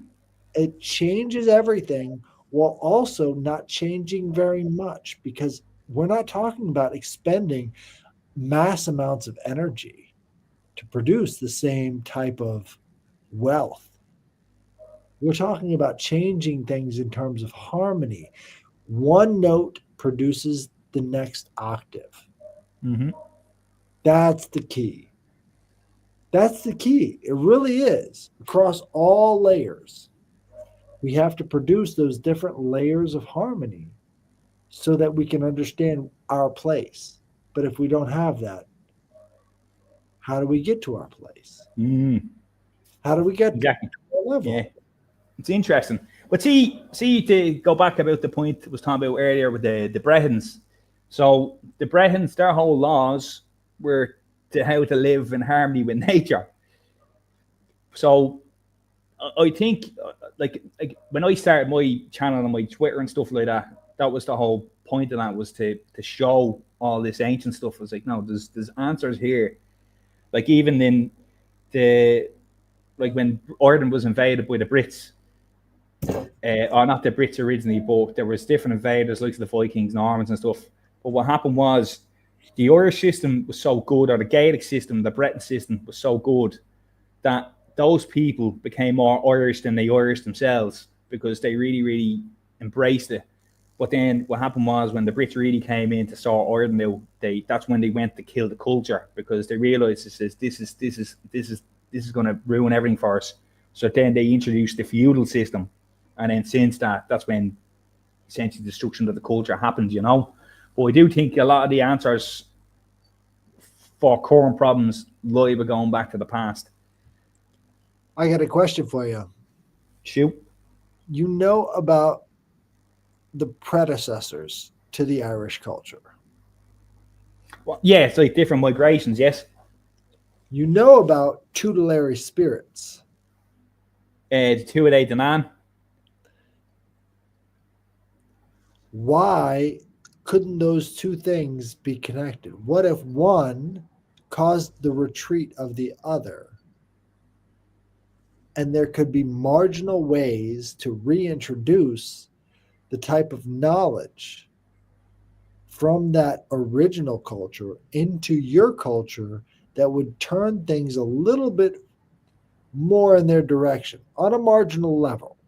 Like we're just making ticks on a piece of paper, right? So let's say the Duatha De Danann have certain types of knowledge that can help people out in very, very marginally beneficial ways on an everyday level. Mm-hmm. That would bring people back into harmony. Yeah. Why not look for those? Why not? But it's all there. Like that's why I started looking at the mythologies, because I had actually got my DNA done. So Irish myth up until after the genocide, or the so-called famine, that's when a lot of the culture was destroyed and stolen, right? But when I looked at the mythologies and I says, hold on a second, I can prove this to be true. So I went and got my DNA done to prove the migrations and prove the genealogies. So there's been a real attempt by the old establishment in Ireland to bury everything, like to bury the history. But there is still some remnants of that you can see. Like I've made the point before where I say the children of the forest in Game of Thrones are the Tuatha De Danann. So the Tuatha De Danann, when the Milesians or the modern Gaels moved into Ireland, the Tuatha De Danann agreed to go to the underworld or into the mountains. They eventually became the fairy people, the fairy folk, or the good folk. So this is where the kind of interaction I think you're talking about. But a lot of that, again, has been destroyed and stolen. Into the mounds. Yeah. That implies that the structures we've been talking about this entire time are repositories for a massive amount of energy. Yeah. Right? Yeah. Isn't that fucking beautiful though? Because it's right there. All we have to do is tap into it a little bit, and we can start to change the course of this thing. It's right there at our fingertips.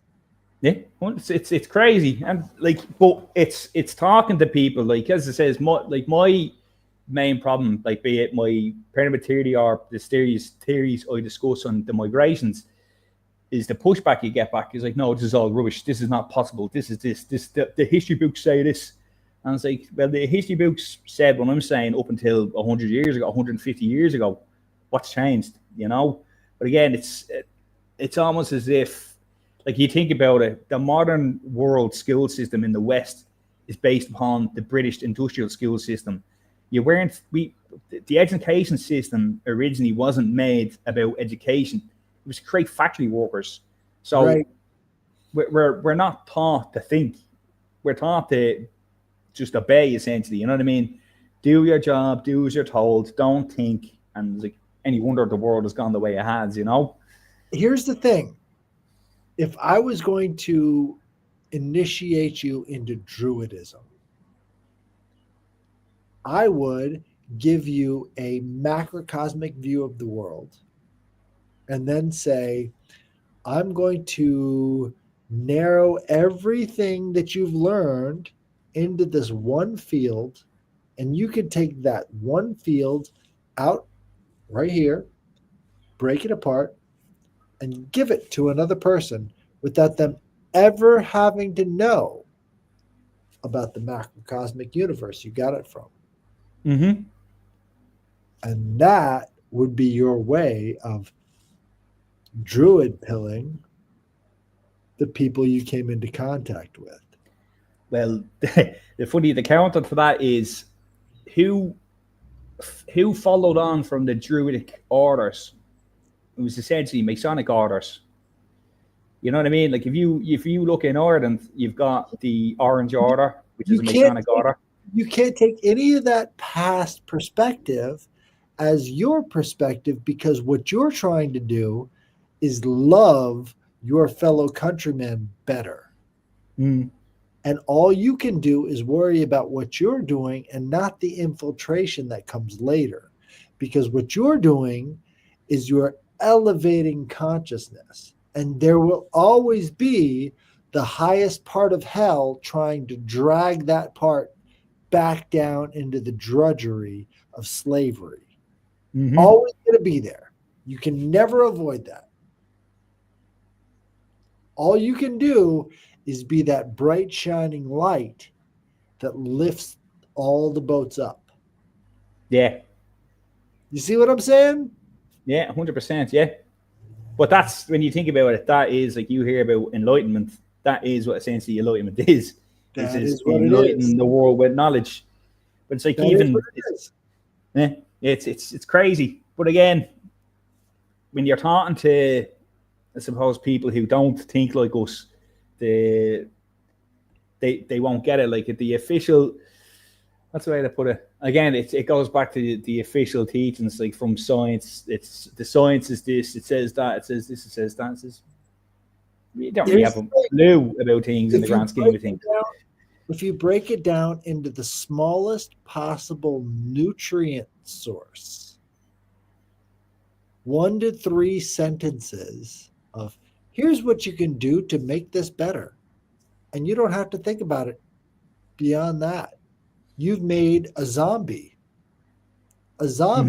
that can now benefit from the values you've imparted to them based off of your big picture distilled down to a small microcosmic perspective. Yeah, yeah. It's giving you enough to be useful, but not giving Just you a enough. little bit. And they don't have to know all the rest of the history because you've already got that covered. Mm-hmm. Already done it. This is what I love about 0 point energy is because it is the fractal. The fractal itself is 0 point because it generates itself infinitely all the way out.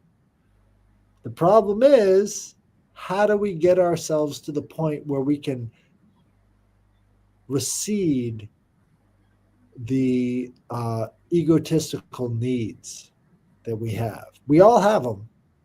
I'm first to admit I got them. How do we recede? Psychedelics. You It's see, just take a lot of psychedelics, kill the ego, you'll be fine, mate. well, I'm not saying you'll be fine if you kill the ego. What I'm saying is you have to have that singular vision, which you have to have ego to create. You have to see the big picture with that singular vision. And then you have to distill down the thing that people need to hear right now through intuition. And then you have to get rid of your ego enough to put that pill into Mm-hmm. somebody's hand. That Yeah. last part is where you need to get rid of the ego on, because that last part is saying, hey, I've done all this work, I deserve something, but actually, I got to give this away for free so that we can all be free. Yeah, That's the real, yeah. that's the real thing.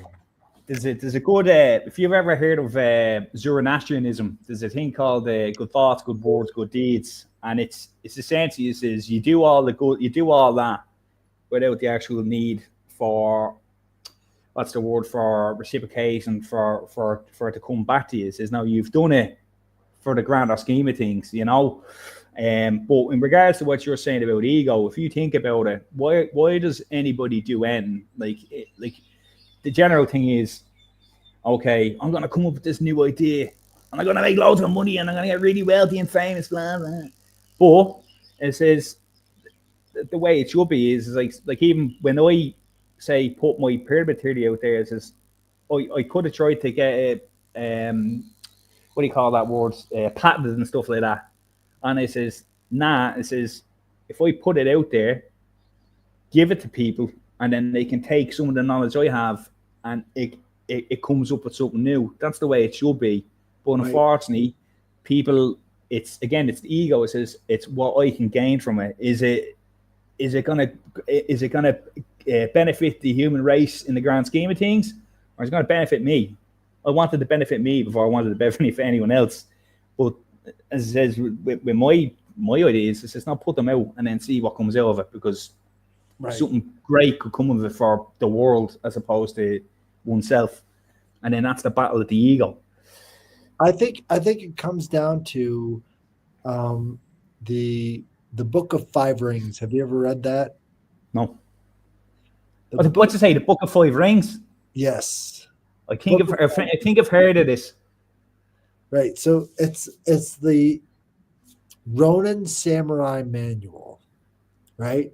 This guy's telling you how to build a militia. He's telling you how to do all these things to get one guy to defeat 1,000 warriors. And for one guy to defeat 1,000 warriors, he's got to train 5 warriors and how to train 5 more warriors. And those 5 warriors can then train 5 more warriors. And by Yes, yes, the end yes, of yes. it, he can destroy all those things. What you have to do is be able to say, I can train these guys, and no matter what happens, I'm still going to be able to be the unmoving hub of the world because I understand my value and I understand my place in this battle.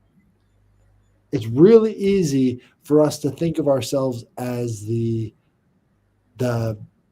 Tom Cruise character in The Last Samurai, always on the front line. Did you ever see that movie? Yeah, yeah, yeah. The hero has to, yeah, the hero. The hero. He's got to Yeah. save the culture. He's got to save everything. He's got to be on the front line to do it.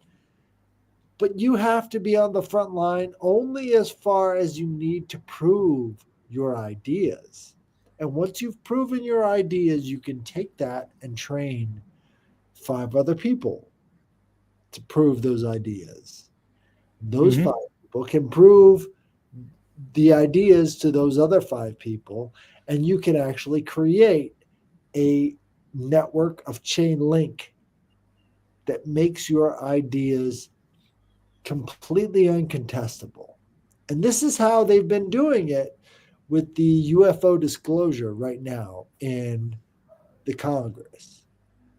I've recognized it. A lot of conspiracy guys are like, fuck all this UFO disclosure. It's all a bunch of bullshit. They're not telling us anything we need to know. They've adapted their disclosure to the military structure, which makes it highly suspect. Mm-hmm. But this has been coming through a tempering process over generations. That's what we're Yeah. looking at now in the Congress is they're able to disambiguate what can be proven from what can't be proven with the documents they have already. This is why it seems so much like a fed jacketing fucking condition. They're in the place right now where they can go one way or the other. I believe they're going to try and stick to the government story. I don't think they're going to try and let it out to the public because I think they don't have enough faith in the public to let it all go. But I I'd think agree. space, you know, Mm. they're in that right now. I don't think there's anything we can do to have them release it to the public. I just don't think that they're into that. What I think they want to do is have the government use it to their own ends. Yeah, it's a narrative control. Like if you look at, I don't know what your opinions on COVID or anything like that, but if you look at it, it's all about behavioral training. It's push. It's a, what do you call it? There's a name for it. Nudge 30. Nudge 30 it's called. So you get nudged in a particular way. It's what's the way to describe it? So say in regards to say COVID, you were nudged in a particular direction to make you move that way. And it's similar to a lot of the other stuff you see, like say this UFO reveal. Disclosure. Disclosure, yeah. They've been putting little nuggets of truth to keep people, just keep it coming. But again, it's like, how is it going to be released? It's like, I think to be absolute pandemonium if something like that was released. It's the same thing with ancient technology, because how are people going to be able to fathom everything that they've been told is a lie? You know what I mean? Right, because I think people don't realize how instrumental they were in constructing that lie. Behind me, have you ever seen this work before? No. This is a picture called Medicine by Gustav Klimt. I know Gustav Klimt. Right. Right here we have Hygeia. Hygeia is the daughter of Asclepius. Mm-hmm. She's one of the goddesses of healing. She's holding in her hand right here this chalice of the water from this river called Lethia. Letha, right here. What Letha does is destroys your memory. And you can't be reincarnated on the earth without drinking the cup of Letha. And you can see right here, the snake is offering you the cup of Letha. Now, again, to help you remember. Garden of Eden. To help you forget, sorry.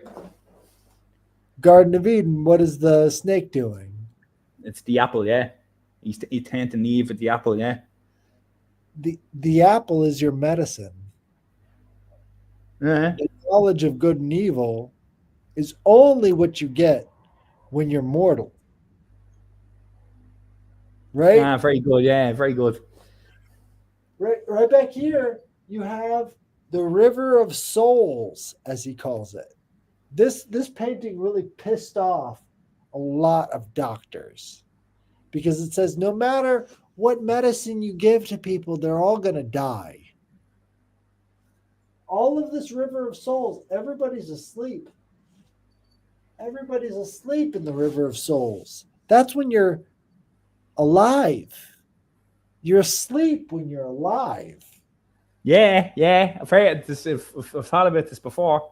Are you conscious in your subconscious? You're conscious when you're asleep, and then you're actually asleep when you're. Sorry, I'm saying that wrong. You're conscious when you're asleep, but you're asleep when you're conscious. I think I've said that right, have I? I believe that there is a world of symbols. Yeah, Manny P. Hall. Symbols has an impression on your life. The world of symbols is almost more important than the world of consciousness. Mm-hmm. Which they directly relate to your subconscious. Right. How do we access the world of symbols? The most direct way is by having a dream. because Yes. everything in your dream is a symbol of Mm-hmm. what's going on in the outside reality. But do you wanna hear a cool theory? I got one more for you. Yeah, go on, sorry.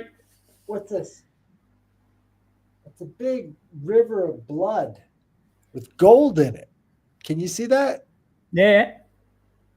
What's the gold? What's the blood? The lifeblood on It the is. mortal realm.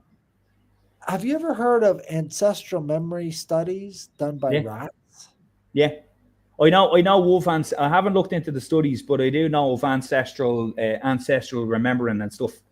What they do for these studies is they will shock these rats and play a tone. So the tone plays, and then they'll shock the rats. And then they make those rats that have been shocked sperm donors. And then they'll play the tone again for the children that are born of these sperm donors. And the sperm donor children will react when they hear that tone, even That's though very they have interesting. no connection to it. Memory, the gold is in the blood, it's in our ancestry. And Yeah, when we very destroy good. that, we lose our ancestral memory. Yeah, that's very good. Yeah, very interesting. Go ahead. Yeah. No, it's just no. That's very profound stuff there. That's right up my alley there, mate. As well. Happy days. What I was gonna say to you there is that when you think about like see what you're saying about symbols, Manly P. Hall had said that when humans can read symbolism, I can't remember the quote now exactly, but it says when humans learn to read symbolism, it lifts the veil of the world or something like that. But like if you think about like light, we only perceive light in a certain way. But you say the pineal gland. What about the non-visible light? What about all that light that we don't observe? You know what I mean? Is that what happens within our subconscious or conscious? It's crazy. And then you think about it, the possibilities are endless when you do think about it. You remove all this ego and stuff like that, and you really get back. Well, obviously, you have to have some sort of knowledge as well. But there's absolutely something more to the world than anybody can actually describe, even what we're talking about now. Well, I think what we need to do is we need to divorce ourselves of the concepts of language and just experience. Once we can start to do that, we can diminish the ego, right? Because the ego is the result of these layers of language that we've built up in our lives. How do we get beyond that? A lot of people try to go for these, drugs and these entheogen experiences. And I think if we can just get rid of those layers of language, we don't necessarily need any aid in contacting the essence of who we are and where we belong in this world. That 0 point energy. Mm-hmm. That's it sounds really difficult because everything we do is colored by language. But if we really get down to it, it can be done in a tone. It can be done in a ray of light. If we Yeah. just experience it fully without overcomplicating it with language, we can get to that point of really understanding on a much deeper level. You know what I mean? Yeah. Yeah. Yeah. No, 100%. But like even you think about like what is meditation? Is like meditation is that it's going inward. It was actually I'm over in Thailand at the moment, and I went over here. I was looking at a couple of different temples and structures, learned about Buddhism and stuff like that. And the I done a Buddhist retreat, and they were talking about again going inward, and you can observe the thoughts, the distractions, but always go back to zero essentially. You know what I mean? And it all starts from there. And then we done different stuff like meditations, and it was interesting. Like just that, like a lot of the stuff that we're talking about, the spirituality and stuff like that, when we're talking about from a Buddhist perspective, I was like, wow, this is. I think this is really starting to make sense to me now at this stage, And it's again, it's looking. It's like, what's that Jung saying? Those who look outside dream, those who look inside awaken. And then it's all about looking within. Again, remove the distractions, remove the ego, and then again, even looking within is not calling the ancestors. Is like, who am I talking to? And again, I somewhat follow that thing, because like if you look at my channel, if anyone watching, I discuss Irish mythology and particularly Irish genealogies. So my block of MacMahons come from a place called Thomond in West Ireland. But we have genealogies in Ireland that go back thousands of years. And it's that stuff, is that I was like, I want to show this to people, So is that a means, my means of expressing whatever I'm supposed to do? I don't know. But there is absolutely certain to this in the grander scheme of things. My suggestion to you is to construct songs. Pick a deity, pick these tones that come from the Ogum, that come from the ancient scripts. Pick the tones that cry out to you for attention, because we'll never be able to fully understand what those tones and what those those blocks of sound mean, but we can connect with them on a much more deeply significant level for us. And we can actually start to interact with that ancestral memory that we need to work on, because our ancestors are constantly pushing in our direction all of these things that we must work on for our lives, even if we don't understand why. Mm-hmm. And once we've got that, we can start to harmonize with those issues, and we can start to build off of them productively. We might not understand it, but we can work off of it. Yeah. Divorcing understanding from utilitarianism is one of the most important things I think we can do, because again, we're asleep. We're asleep in that river of souls. We can never fully understand all of these different karmic influences in our current way of being. And I don't think we should, because there's a lot of painful shit that will definitely throw us off of the course. But what we can do is interact with it on a metaphysical level without having to destroy ourselves to do so. I know. But maybe if we have to destroy ourselves to build it, though, because again, it's about breaking down that ego to build it back up again. We're different people from what we used to be. I'm not the same person who did all the shit that made my current life fucking hell, That's not who I am, but I'm here, Mm-hmm. And instead of trying to blame myself, instead of trying to take all that blame and shame all the shit that might have happened before, I'd rather try and harmonize and build from it. I'd rather be the dandelion that grows up through the cracks. I'm not the same person who did all that shit, Mm-hmm. So I'm willing to accept that there is a difference. I think the universe is willing to accept that too, because I'm not that person.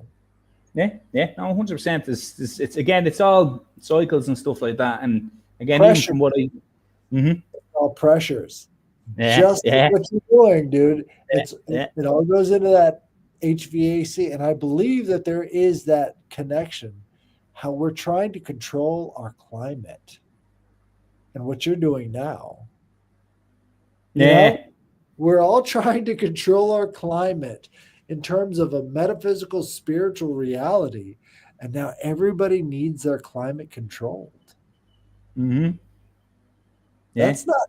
That's not something native to humankind. It's really not. True. There's not sure. But come here. I'm gonna have to bounce off. I have to get ready for training. Okay. But come You got here. it. This was it a great episode. Thank you for joining me. I think no problem at all. we've gone the gamut. We've Oh gone yeah. everywhere. we hit us a good stuff here. Yeah. Absolutely. But unfortunately, I had to bounce off, right? But it was good chatting to you. Hopefully, people viewing it enjoy the conversation as well. And yeah, sure, we hop on again. If I'm doing a thing, I'll jump on with you as well, whatever. And thanks very much, okay? Thank you. All the best, mate. Bye. Be good. All the best, folks.